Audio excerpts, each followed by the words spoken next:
December 18, 1944. The Hürtgen Forest along the German-Belgian border. Snow fell in thick sheets across the pine forest, muffling the world into an eerie quiet that felt more ominous than peaceful. The trees stood like skeletal sentries, their branches heavy with ice, their trunks scarred by shell fragments and bullet holes. The ground beneath was a confusion of frozen mud, shattered timber, and the dark stains that snow could not quite hide. Two armies faced each other across a narrow valley barely 300 meters wide. On the western ridge, American soldiers from the 28th Infantry Division huddled in foxholes dug into frozen earth. On the eastern slope, German troops from the 275th Infantry Division occupied similar positions, equally cold, equally exhausted, equally far from home. Between them lay what the soldiers called the Valley of Shadows, a steep depression where the morning fog gathered thick as wool, where the bodies of previous assaults still lay half buried in snow, where neither side dared venture except under cover of darkness or overwhelming desperation.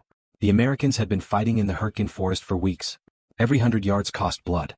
Every hilltop demanded lives. The forest swallowed men whole, its density turning modern warfare into something medieval, close and brutal and personal. Artillery shells burst in the treetops, sending shrapnel and splinters of wood down like deadly rain. Machine guns swept through undergrowth. Snipers waited in the high branches. Private First Class James Keller sat in a foxhole that he shared with two other men, his hands wrapped around a tin cup of coffee that had long since gone cold. He was 22 years old, from a farm outside Topeka, Kansas. Before the war, his biggest worry had been whether the wheat harvest would be good.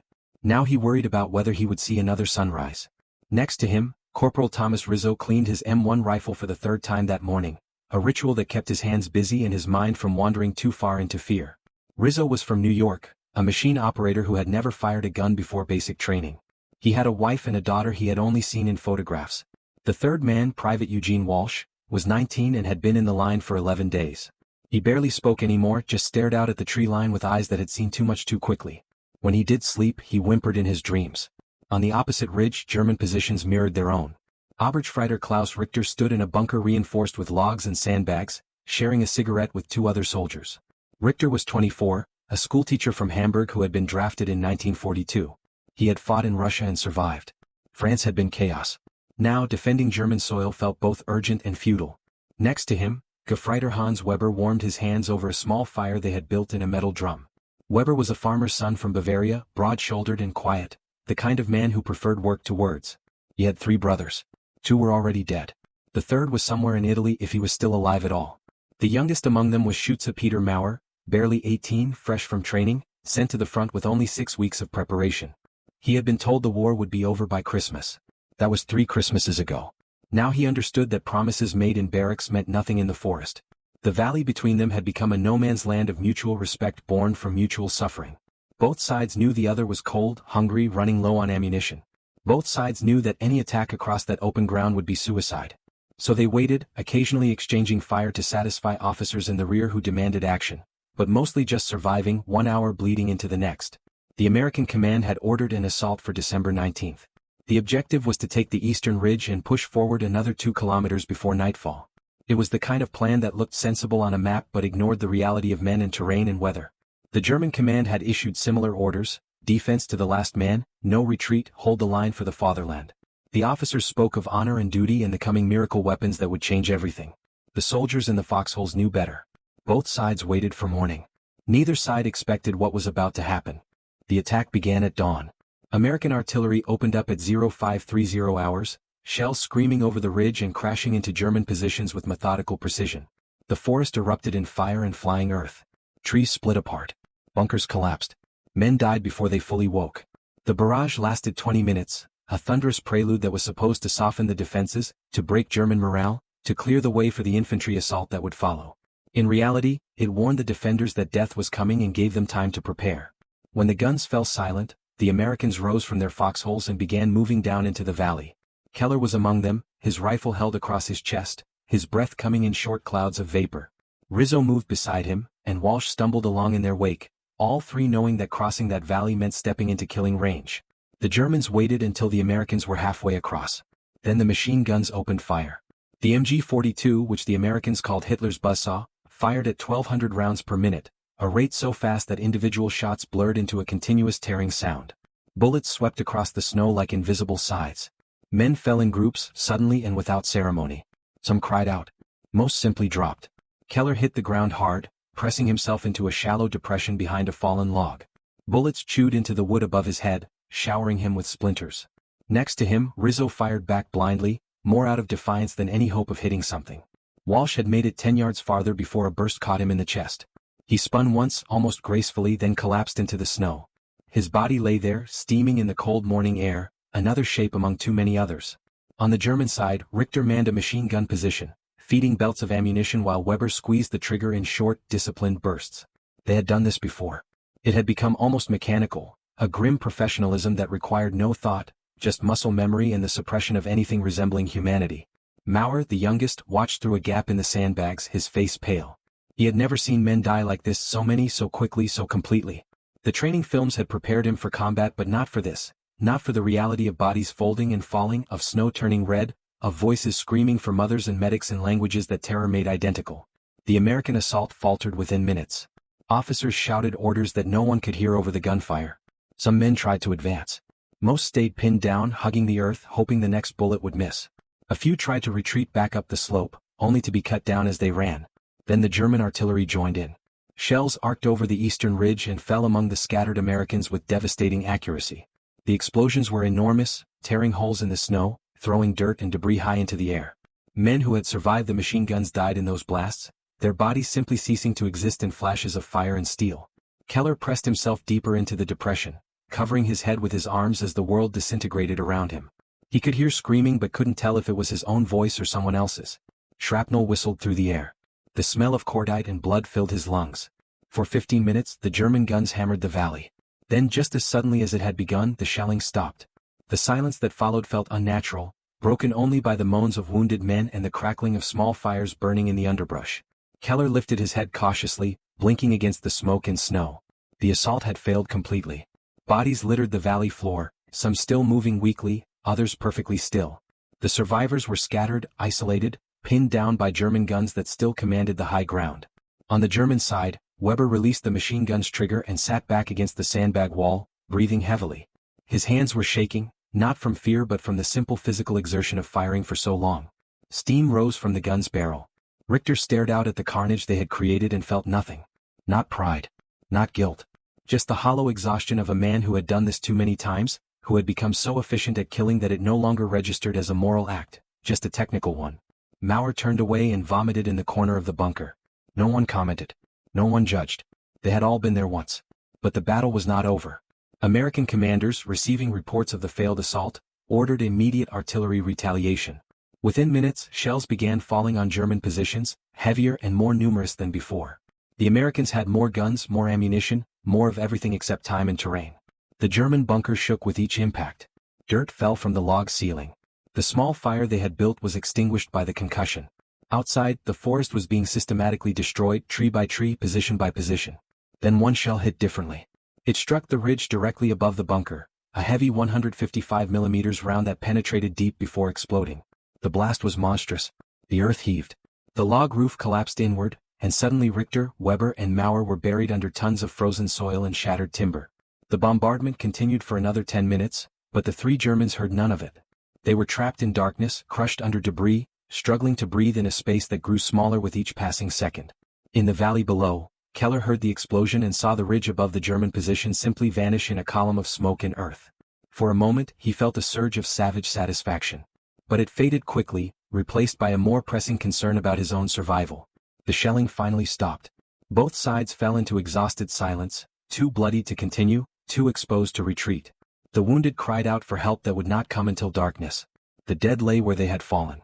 And deep beneath the collapsed bunker, 3 German soldiers fought against suffocation and despair. Richter woke to absolute darkness and crushing weight. For a moment he couldn't remember where he was or what had happened. His mind groped for context like a drowning man reaching for air. Then memory flooded back, the artillery barrage, the massive explosion, the sensation of the earth opening beneath him. He tried to move and immediately regretted it. Pain shot through his left leg, sharp and nauseating. Something heavy pinned his lower body. When he reached down to investigate, his fingers touched splintered wood and cold earth, pressed so tightly against him that he couldn't determine where the rubble ended and his own flesh began. "Weber," he called out, his voice sounding strange and muffled in the confined space. "Maurer." A groan answered him from somewhere to his right. "Here," Weber's voice came, strained with pain. "Can't move my arm." Something's on top of me. A longer silence followed before Mauer's younger voice emerged from the darkness, high and trembling. I can't see anything. I can't see anything. None of us can, Richter said, forcing calm into his voice. The bunker collapsed. We're buried. But we're alive, and that means we can get out. It was a lie, or at least an optimistic interpretation of their situation. Richter had no idea how deep they were buried or whether anyone above knew they were down here. For all practical purposes, they were in a tomb, one that would slowly suffocate them as oxygen ran out. He forced himself to breathe slowly, to conserve air, to think. His training had covered many scenarios, but being buried alive under artillery fire had not been among them. That was the kind of death that simply happened too fast for planning or procedure. Try to move, he instructed. Carefully. See how much space we have. They began exploring their prison through touch and movement. The space was small, perhaps 3 meters across and less than 2 meters high at its tallest point. The three of them lay in different positions, separated by collapsed timber and piles of earth that had fallen through the roof. Weber's arm was pinned under a heavy beam. He could move his fingers but couldn't pull free without help. Mauer was in the best position, relatively speaking, with only his legs trapped under rubble. Richter's situation was worst. His left leg was definitely broken, and something large, probably the main support beam, had fallen across his torso. Time passed, though measuring it was impossible. Minutes felt like hours. Hours might have been only minutes. The darkness was complete, removing all reference points except pain and the gradual difficulty of breathing. Are they going to dig us out? Mauer asked after what might have been an hour or might have been 10 minutes. His voice carried the tremor of approaching panic. Richter hesitated before answering. Honesty or comfort?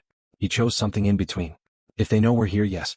If the position was completely destroyed, they might not realize anyone survived. So we might die down here, Mauer said. It wasn't a question. We might, Richter admitted. But we're not dead yet. Weber shifted position slightly, grimacing at the pain in his trapped arm. I can hear something, he said suddenly. Above us. Voices maybe. They all fell silent, listening with an intensity that made the darkness feel even more oppressive. At first Richter heard nothing. Then, faintly, the sound of movement, footsteps perhaps, and something that might have been voices, though so muffled that they could have been imagining it. Help! Mauer shouted, his voice breaking with desperation. We're down here. Help! Stop, Weber hissed. Listen. The sounds had stopped. For a long moment there was nothing. Then they heard it again, closer this time, definitely voices, but speaking words they couldn't quite make out. Richter's heart, which had been hammering with hope, suddenly went cold. The voices weren't speaking German. They were speaking English. Americans, he whispered. The Americans are above us. The implications settled over them like a second burial. If American soldiers discovered German troops buried beneath a collapsed bunker, what would they do? Would they dig them out as prisoners of war? Or would they simply move on, leaving the bunker as a mass grave, saving themselves the trouble and danger of rescue? Worse yet, they might throw grenades down any openings they found, making sure no one emerged later to shoot them in the back. It was a practical decision, one that Richter himself would have considered in reverse circumstances. Should we call out? Mauer asked, his voice barely a whisper now. Richter thought carefully. They had maybe hours before oxygen ran out completely. Already the air felt thick and warm, each breath requiring more effort than the last. If they stayed silent they would certainly die. If they revealed themselves they might die faster, but they might also be saved. The decision was taken from him. Above them, the movement of rubble sent a small cascade of dirt falling onto their heads. Someone was clearing the debris. Then a shaft of gray daylight appeared, no wider than a fist, cutting through the darkness like a blade. The light was painful after so long in absolute black. Richter squinted against it, tears running down his dirt-covered face. Through the narrow opening, he could see a sliver of gray sky and, silhouetted against it, a shape that could only be a human head looking down into the hole. For a long moment the shape didn't move. Then it withdrew, and the opening darkened again as something blocked the light. There's someone down there, a voice said in English clear and close. I can see movement. Germans? Another voice asked. Probably. This was one of their bunkers. Pause. Richter held his breath, knowing this was the moment that would determine whether they lived or died. He could imagine the conversation happening above, the American soldiers debating whether to help or to finish the job the artillery had started. Then a different voice, older and calmer. Clear the opening. Carefully. We'll get them out. Keller stared down into the hole they had widened, his rifle ready, not sure what he expected to see. The artillery had hit this German position hard, collapsing the entire bunker into a crater of earth and splintered logs. When he had first spotted movement beneath the debris, his instinct had been to toss a grenade down and walk away. But Lieutenant Harrison had stopped him. Harrison was 35, older than most of the men he commanded, a schoolteacher from Virginia who had joined up after Pearl Harbor. He had a wife and 2 sons back home, and perhaps that made him think differently about the men on the other side. Or perhaps he simply believed in doing things properly even in war. "They're buried," Harrison had said simply. "They're not fighting. We get them out, we take them prisoner, we move on. That's how it works."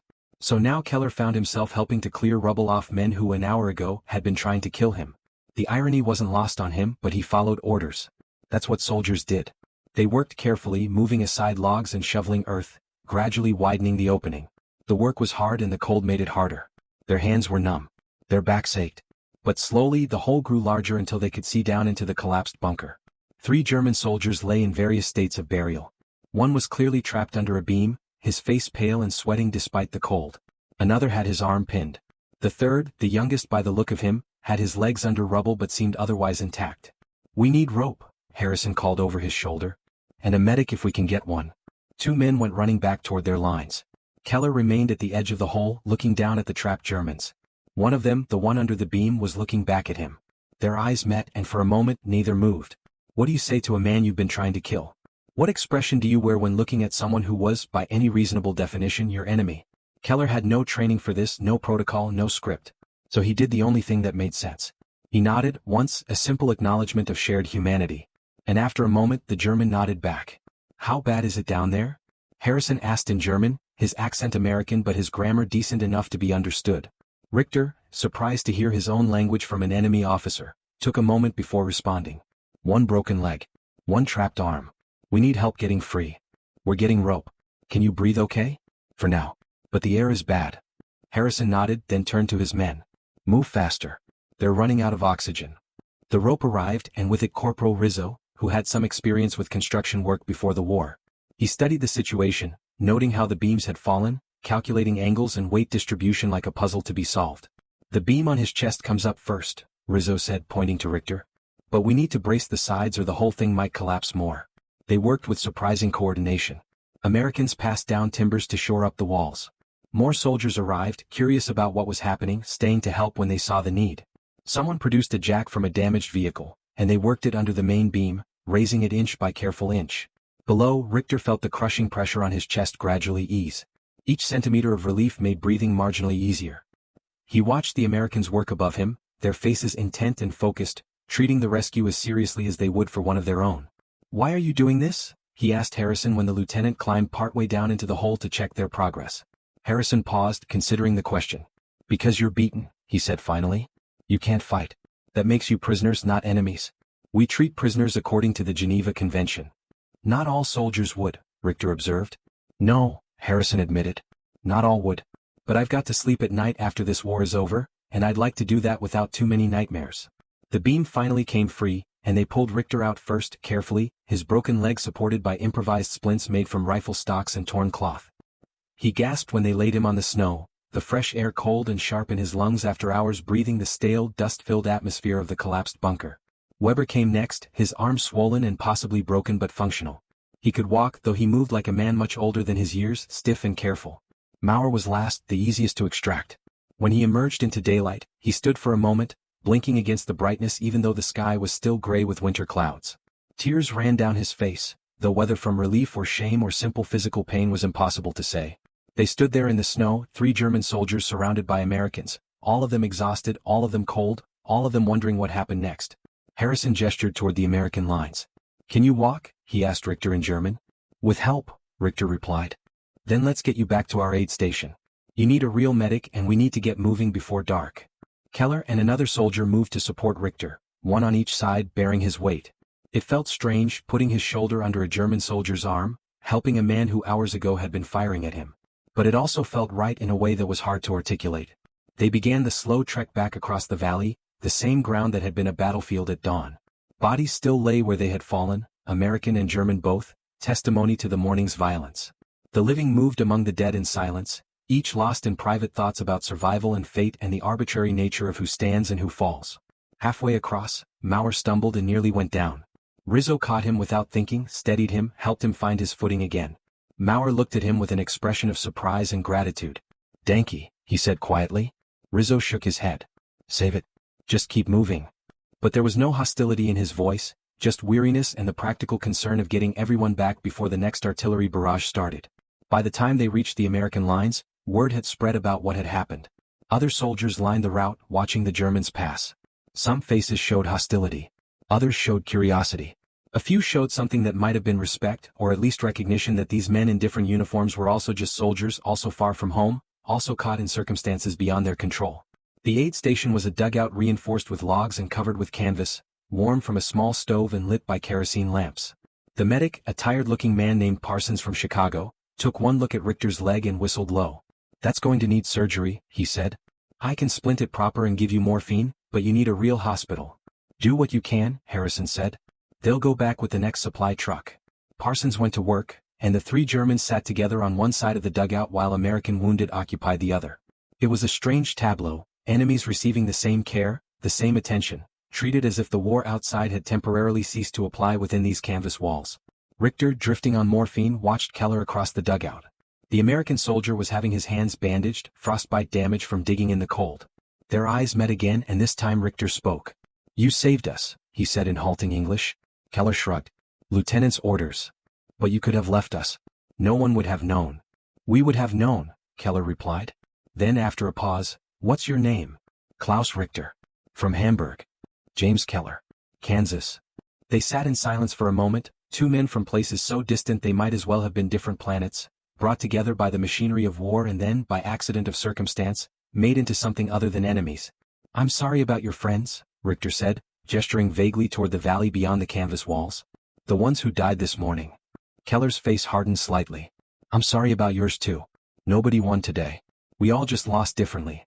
It was as close to understanding as men in their position could reach. Not friendship, not forgiveness, but a recognition that the war, for all its grand strategies and national imperatives, came down to individuals trying to survive, trying to get home, trying to hold on to whatever scraps of humanity the violence allowed them to keep. Darkness came early in December. By 1630 hours, the forest was already deep in shadow, and by 1700 full night had settled over the valley like a blanket. Richter, Weber and Maurer sat in a corner of the aid station under guard. The guard was a young private named Collins, barely 20, who sat with his rifle across his knees but didn't point it at anyone. Mostly he looked uncomfortable with the whole situation, like he wasn't sure what the protocol was for guarding men who had been enemies in the morning but were now just wounded prisoners. The morphine had worn off Richter's leg and the pain came back in waves, sharp and insistent. Parsons had given him what he could spare, but supplies were limited and American wounded took priority. Richter didn't begrudge them that. It was how things worked. Weber's arm was in a proper sling now, cleaned and bandaged. It wasn't broken after all, just badly bruised and sprained. In a few weeks it would heal. Whether he would be alive to see those weeks was another question entirely. Maurer had physical injuries that were minor, cuts and bruises mostly, but his face carried a haunted expression that spoke of something broken inside. He stared at his hands, turning them over slowly as if seeing them for the first time. "I killed people today," he said suddenly, his voice barely above a whisper. "I fired the machine gun. I saw them fall." Weber and Richter exchanged glances. They had both been through this before, the moment when the abstraction of combat became the reality of killing. Everyone experienced it differently. For some, it happened quickly and they adapted. For others, it was a wound that never fully healed. "We all did," Weber said gently. "It's what soldiers do." "But I joined to defend Germany," Maurer continued, his voice rising slightly. "I was told we were protecting our homes. Those Americans this morning, they were just trying to cross a valley. And I shot them. I watched them die." "They were trying to kill us," Richter pointed out. "If you hadn't fired, they would have reached our position and shot us instead. There's no good choice in war, only degrees of bad. But those men today, the Americans who dug us out, they could have killed us. We were helpless. They chose not to. Doesn't that mean something?" "It means they're decent men," Weber said. "But tomorrow or the next day they'll be fighting again. And so will we, if we survive this.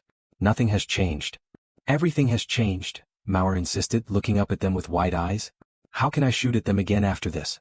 How can any of us?" Neither Richter nor Weber had an answer for that. The question was too large, too philosophical for men who were simply trying to survive one day at a time. The war wasn't going to stop because 3 German soldiers and a handful of Americans had briefly glimpsed each other's humanity. Across the dugout, Keller and Rizzo sat with similar thoughts, though neither would have voiced them in the same way. Rizzo kept glancing over at the Germans, his mind working through what had happened during the day. "We killed a lot of their guys this morning," he said quietly to Keller. "Walsh is dead. So are Turner, McLean, Harris, at least a dozen others from our company alone. And we spent the afternoon saving 3 of them. How does that make sense?" "It doesn't," Keller admitted. "But the lieutenant was right. They were buried, they couldn't fight, so they became prisoners. That's the rule. The rule, Rizzo repeated, his voice carrying a note of skepticism. There are a lot of rules that get broken in war. We could have broken this one. Yeah, Keller said. We could have. So why didn't we? Keller thought about that. He thought about looking down into that hole and seeing Richter looking back up at him, both of them just men, just survivors, just people trying to get through the day. He thought about Walsh dying in the snow and how quick and meaningless it had seemed. He thought about his father's farm in Kansas and how different that world was from this frozen hell in Germany. Because, he said finally, if we start choosing which rules to break, where does it stop? Today we leave them buried because it's convenient. Tomorrow we shoot prisoners because it's faster. Next week we're burning villages because it's strategic. You've got to draw a line somewhere, or you become something you can't come back from. Rizzo nodded slowly. Deep thoughts for a Kansas farm boy. We've got nothing but time for thinking out here, Keller replied. Lieutenant Harrison came in carrying a pot of coffee and some cans of rations. He distributed them to the Americans first, then to everyone's surprise, brought the rest over to the Germans. Army regulations, he explained when he saw the looks from his own men. Prisoners get fed. Richter accepted the tin of rations with a nod of thanks. It was the same terrible canned hash that every soldier in every army complained about, but after being buried alive all day, it tasted better than it had any right to. Harrison sat down on an ammunition crate and studied the three Germans. Transport's coming in the morning, he said in German. You'll go to a POW camp in Belgium, then probably to England or even the States. The war's over for you. You think Germany will surrender? Weber asked. Harrison shrugged. Eventually, yes. We control the air. Your cities are being bombed. The Russians are coming from the east. It's just a matter of time. A lot of people can die in that time, Richter observed. Yes, Harrison agreed. They can. But not you three. You'll sit it out safe and sound while the rest of us finish this mess. Is that supposed to comfort us? Weber asked. Knowing we'll survive while our countrymen keep fighting? It's supposed to be the truth, Harrison said. What you do with that truth is your business. He stood and moved back toward his own men, leaving the Germans to their thoughts. Outside, the sound of artillery rumbled in the distance. Some other battle on some other ridge, the war continuing its grinding progress toward a conclusion that seemed inevitable to some and impossible to others. Collins, the guard, shifted position uncomfortably. Sir, he said to Richter, I need to ask something. Why'd you guys keep fighting this morning when you had to know you couldn't win? We had air support coming, more artillery, more men. Your position was already falling apart. Richter considered the question. For the same reason your friends kept trying to cross that valley even after the first ones fell. Because we're soldiers. Because we follow orders. Because stopping means admitting defeat, and humans are stubborn creatures who would rather die than accept being beaten. That's insane, Collins said. Yes, Richter agreed. It is. Maurer spoke up suddenly. My father fought in the last war. In 1918 in France. He told me that at the end, everyone knew Germany was going to lose but they kept fighting anyway. Men died on the last day of that war, the last hour, even the last minute before the armistice took effect. He said it was the most pointless thing he had ever seen, watching men die for a war that was already over. And yet here you are, Weber said softly, in another war, another forest, doing the exact same thing. Because I was told it was necessary, Maurer replied. Because I believed the speeches about honor and duty and defending the homeland. But today when I saw those bodies in the snow, American and German lying next to each other, I couldn't tell the difference anymore. Dead is dead. And none of them looked like they had died for anything meaningful. The conversation lapsed into silence. There was nothing more to say. The war would continue tomorrow regardless of what any of them thought or felt. Men would die in valleys and forests across Europe, and most of those deaths would be as meaningless as the ones that morning. But for this one night, in this one dugout, enemies and saviors sat together in an uneasy peace that was both profound and temporary. Morning would come, and with it all the old divisions would reassert themselves. But for now in the darkness, they were simply men, cold and wounded and far from home, sharing the same small space and the same uncertain future. Morning brought a cold so fierce it hurt to breathe. The temperature had dropped well below freezing during the night, and the snow had stopped falling, leaving behind a landscape of startling clarity and brutal beauty. The trees stood out in sharp relief against the white ground. The sky was pale blue and pitiless. Keller woke to find Harrison shaking his shoulder. Supply trucks here, the lieutenant said. Help get the prisoners loaded. The truck was a standard deuce and a half, its canvas cover frosted white, its engine running to keep from freezing. The driver, a sergeant from Supply Company, looked at the three Germans with an expression of professional disinterest. He had driven this route a dozen times, carrying wounded and prisoners back from the front. 3 more German soldiers were just cargo to be delivered. Richter had to be carried to the truck, his leg immobile in its splints. Keller and Rizzo took the duty, moving carefully across the icy ground. Weber and Maurer walked on their own, flanked by guards but not restrained. There was no point. Where would they run to? As they prepared to load the Germans into the truck, a commotion erupted from the direction of the German lines. Machine gun fire, sharp and unmistakable, followed by the crump of mortar rounds. Men dove for cover instinctively. The truck driver swore and gunned the engine, ready to leave immediately. But the fire wasn't aimed at them. It was coming from the far end of the valley, where another American patrol had apparently stumbled into a German position. "Contact," someone shouted. "Third platoon's pinned down." Harrison grabbed his rifle and started running toward the sound of fighting. Most of his men followed, including Keller and Rizzo, leaving only Collins and one other soldier to guard the prisoners and protect the truck. The firefight was brief but intense.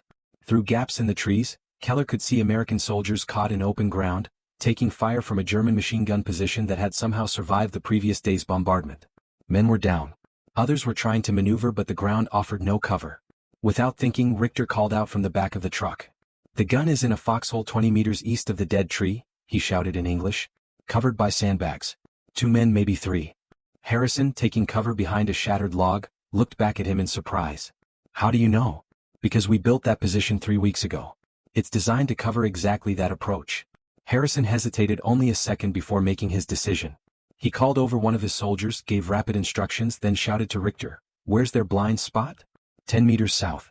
There's a depression that doesn't have direct line of sight. If you can get a man with a grenade into that depression, he can throw it right into the foxhole." Harrison relayed the information. 2 soldiers began working their way south through the trees, using the terrain exactly as Richter had described. 3 minutes later, a grenade arced into the German position. The explosion was followed by silence. The machine gun stopped firing. The Americans rushed the position and found 2 German soldiers dead, caught completely by surprise. The ones who had been pinned down got up and moved forward, securing the area. Harrison walked back to the truck, his face unreadable. He stood looking at Richter for a long moment. The German met his gaze steadily, showing neither defiance nor apology. "You just gave us tactical information that got 2 of your own men killed," Harrison said. "Why?" "Because your men were dying," Richter replied. "And because those 2 Germans would have died anyway once you flanked the position properly. I just saved time and lives, American lives, yes, but lives nonetheless. Your officers would call that treason." "My officers aren't buried under a collapsed bunker," Richter said. "They didn't spend yesterday breathing bad air while American soldiers dug them out. Sometimes you reach a point where you stop thinking about sides and start thinking about human beings." Weber, standing nearby, looked away. Maurer stared at Richter with an expression that mixed shock and something that might have been admiration. Harrison finally nodded slowly.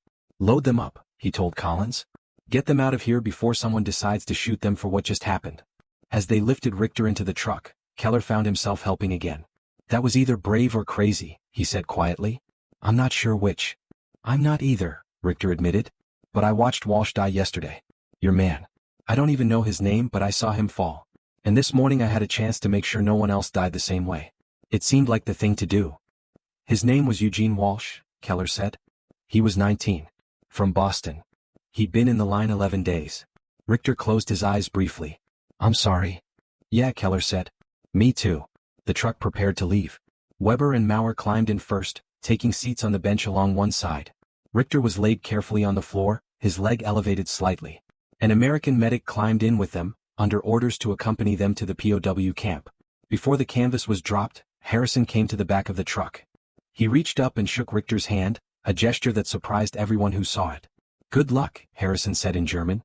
"Maybe we'll meet again when this is over." "Maybe," Richter replied. "In Hamburg or Kansas. Better places than this." "Anywhere would be better than this," Harrison agreed. The canvas dropped, cutting off the view of the forest and the soldiers and the valley where so much blood had been spilled. The truck lurched forward, its chains clanking as it navigated the frozen road back toward the rear. Inside, the 5 men sat in relative silence.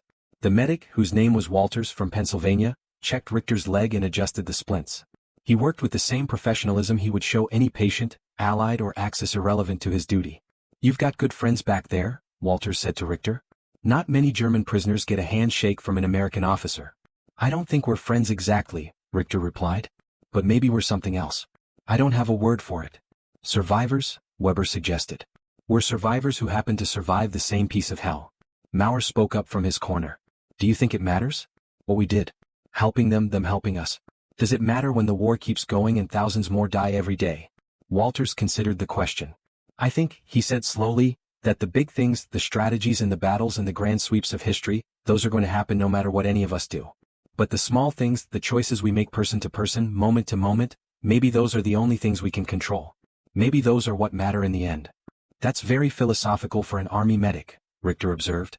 I was studying philosophy at Penn State before the war, Walters admitted. Plato, Aristotle, Marcus Aurelius. All those old guys who tried to figure out how to live a good life. Then the war came and I realized that all their theories don't mean much when someone's bleeding out in front of you. The only philosophy that matters is this: reduce suffering where you can. That's it. That's the whole thing. The truck rolled on through the frozen forest, carrying its cargo of wounded men and fragile understanding toward whatever future awaited them. Outside, the war continued, indifferent to their small drama, consuming lives and material in its insatiable progression toward an end that seemed both inevitable and impossibly distant. The POW camp was called Camp Lucky Strike, built on what had been farmland near Le Havre. It held several thousand German prisoners in an orderly grid of tents and temporary buildings, all surrounded by barbed wire and watchtowers. It wasn't cruel, but it wasn't comfortable. Men lived in canvas shelters heated by small stoves, ate basic rations, and waited for the war to end. Richter, Weber, and Maurer arrived in late December. Richter's leg had been properly set by a British surgeon, and he walked on crutches. Weber's arm had healed enough to be functional. Maurer looked healthier physically but remained quiet, spending much of his time staring at nothing. They were assigned to a section of the camp reserved for German soldiers captured in the Hürtgen Forest and the Ardennes. Most were from infantry units that had been ground down by weeks of combat. They were tired, disillusioned, and increasingly convinced that Germany's defeat was only a matter of time. In the evenings, when work details were done and the prisoners had free time, they gathered in small groups to talk. The conversations always came around to the same topics: home, family, the war's progress, and what would happen when it finally ended. One evening in January, Richter found himself explaining what had happened in that valley. Other prisoners listened, some skeptically, some with interest. When he described the Americans digging them out, several men shook their heads in disbelief. "They saved you?" One man, a corporal from Munich named Schneider, said.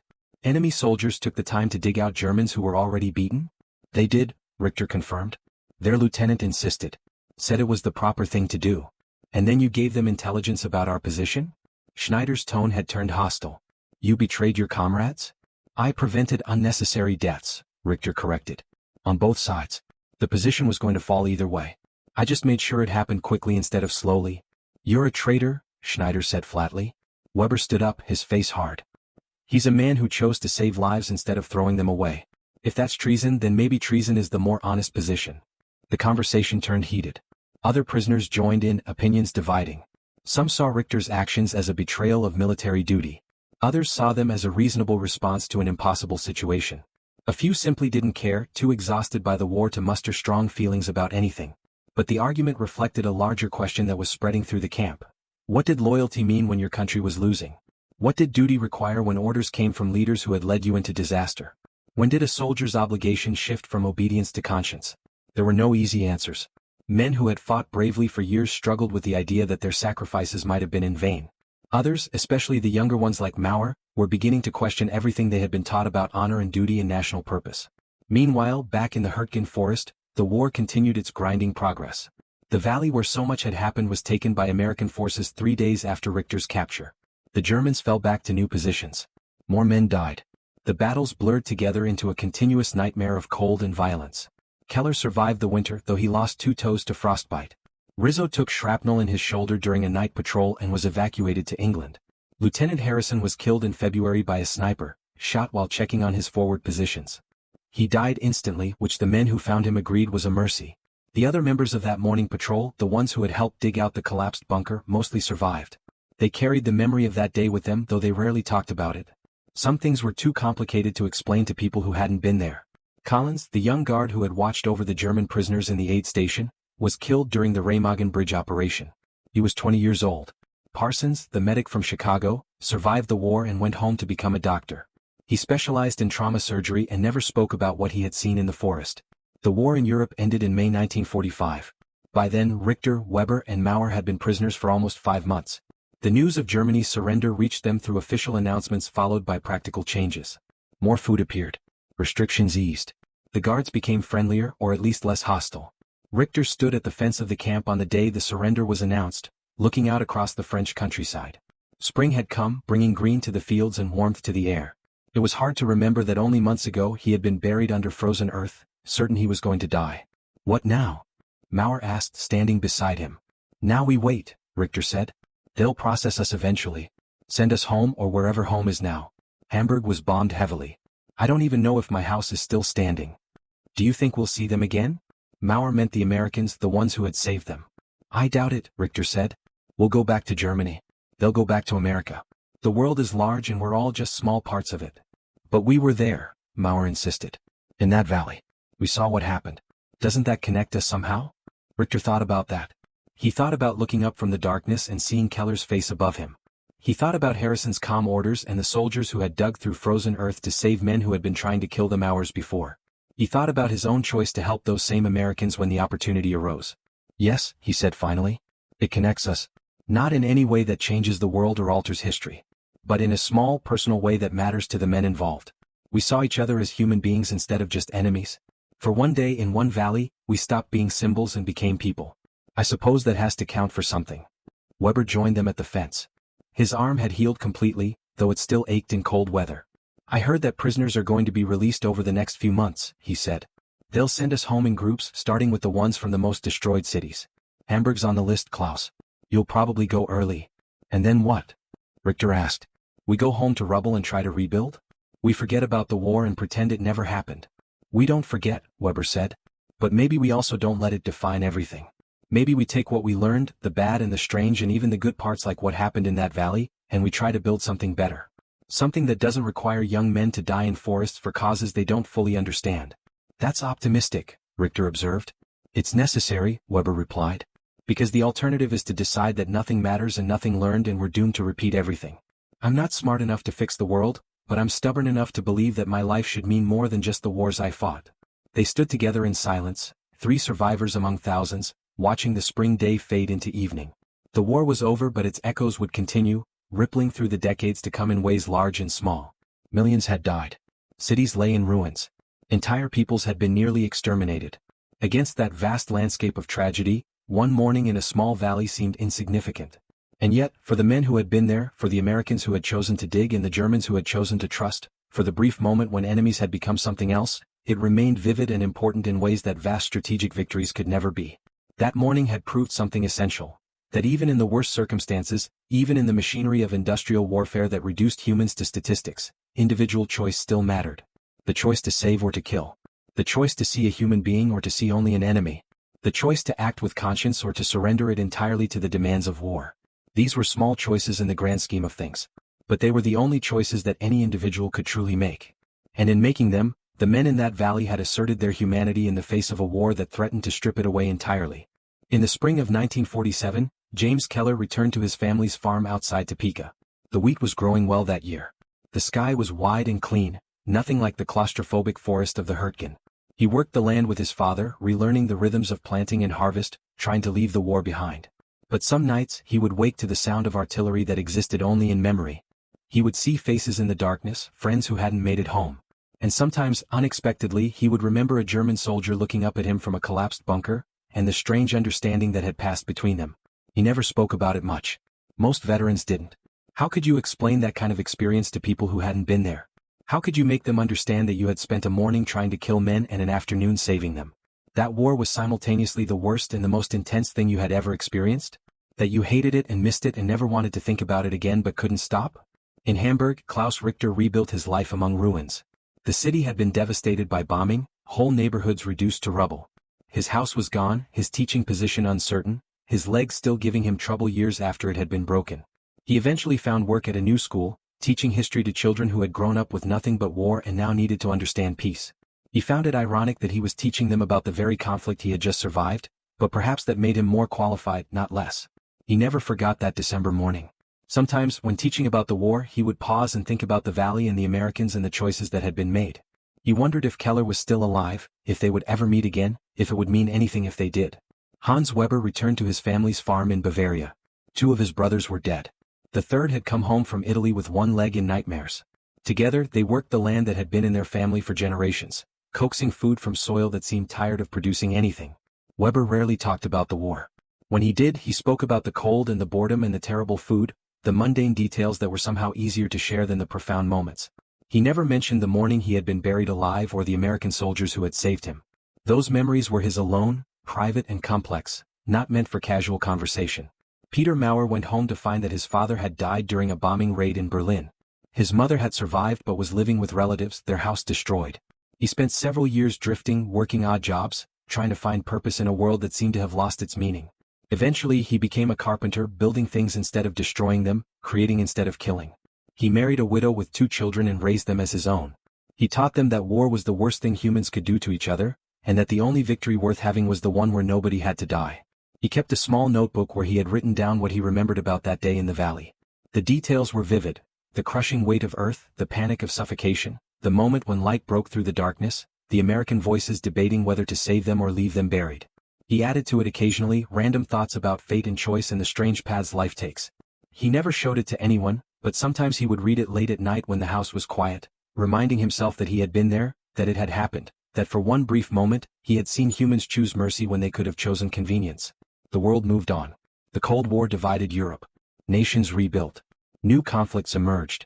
The Second World War became history, taught in schools, commemorated in monuments, analyzed by scholars who had never heard a shot fired in anger. But for those who had been in that valley on that December morning, it remained present in ways that were hard to articulate. It was a reminder that war, for all its vast machinery and grand strategies, ultimately came down to individual moments between individual people. That choices made in crisis revealed character more clearly than any philosophy or ideology. The Americans and Germans who had shared that experience never saw each other again. The world was large and post-war life carried them in different directions. But they carried the memory, each in their own way, as evidence that even in the worst circumstances, humans could still choose to be humane. It wasn't a happy story. Too many had died for it to be happy. Walsh and Harrison and Collins and thousands of others, names remembered by some and forgotten by most, buried in cemeteries across Europe or returned home to graves in towns that had sent them off with parades and prayers. But it was a true story. And in that truth was something worth preserving. The knowledge that when faced with the choice between easy cruelty and difficult mercy, some people in some circumstances chose mercy. Not because it was strategic or because it advanced their cause, but simply because it was the right thing to do. The valley where it happened is quiet now. The forest has grown back over the scars. The foxholes have collapsed. The bodies were long ago recovered and properly buried. Tourists sometimes pass through on their way to other sites, bigger battlefields with more famous names. But if you know where to look, you can still find traces. A rusted helmet half buried in leaves. Shell fragments in the bark of old trees. The depression where a bunker once stood before it collapsed under artillery fire. And if you stand there in the early morning when the fog is thick and the light is weak, you can almost imagine 2 armies facing each other across that narrow ground. You can almost hear the gunfire and the shouting and the sound of men dying in the snow. And then, if you listen even more carefully, you might hear something else. The sound of digging, of voices calling down into darkness, of enemies becoming something more complicated than the war wanted them to be. The sound of humans choosing, in the smallest and most important ways, to remain human. That is what remains. Not the grand strategies or the political causes or the territorial gains that justified sending millions to fight. Those have faded into history, important to scholars but distant to most people. What remains is the example of individuals making moral choices under impossible circumstances. Choosing to dig instead of walk away. Choosing to trust instead of fear. Choosing to see a person instead of just an enemy. These were small choices in the grand scheme of things. They changed no strategy. They altered no outcome. The war continued and men continued to die and history marched forward in its predetermined course. But for the men involved, those choices meant everything. They meant the difference between life and death in the most immediate sense. And in a larger sense, they meant the difference between succumbing to the dehumanization of war and maintaining, against all odds, a sense of shared humanity. That morning in December 1944, in a small valley whose name appears on no monuments, enemies became something else for a brief moment. Not friends perhaps. Not allies. But fellow survivors of circumstances that none of them had chosen, making the best decisions they could with the information and humanity they still possessed. It wasn't much. Measured against the scale of the war, it was nothing at all. But measured against the lives of the men who were there, it was everything.